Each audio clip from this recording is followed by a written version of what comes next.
Hello, everyone. Anything to anybody? Hello. So, ladies and gentlemen, welcome. Merry Christmas, Happy Holidays. Friday, the December 22nd, and I am very happy to have Darryl Robert Schoon with me tonight. Darryl, welcome.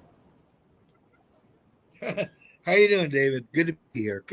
Good, good. Well, we were having a nice chat before this, and I'm like, Darryl, we got to go. All right, we're on.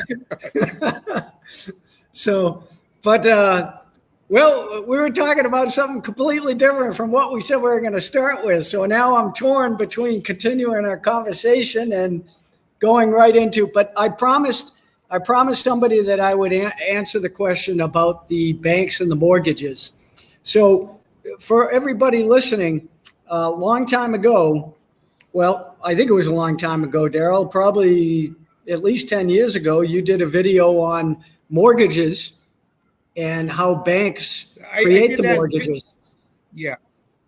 I did that in, I think, around 2009, 2010, and, it was like a card trick. I was talking about money and banks and leverage and how what happens is that these 30-year mortgages, the interest you pay is enormous.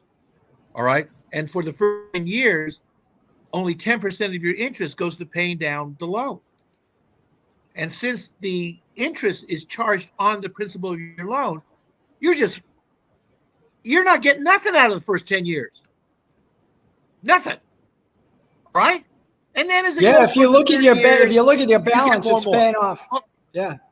Yeah. Oh, nothing. Okay. But you're not concerned about it. Why? Because you and the wife are in that house. You had dreams. Maybe your parents didn't have a house or they had a house and you wanted one as part of the dream. And they sold you a dream. Well, they sold you a mortgage. They sold you an IOU. And we've grown up thinking, oh, it's part of the dream with life. This is the way I want life to be. But what I'd like to do is put it in context of a larger thing. The basic thing of U.S. home ownership did not even really happen until the 1930s. Okay? When there were mortgages that they gave out to a lot of people. All right. They didn't do that.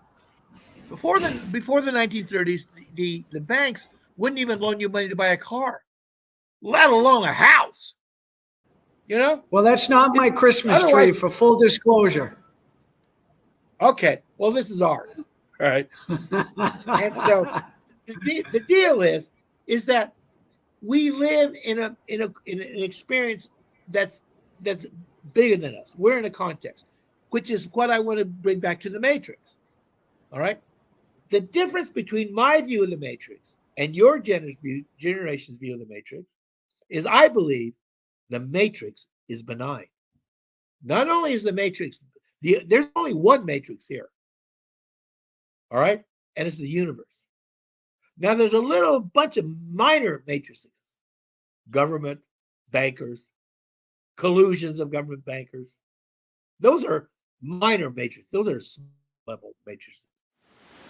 Live long and prosper.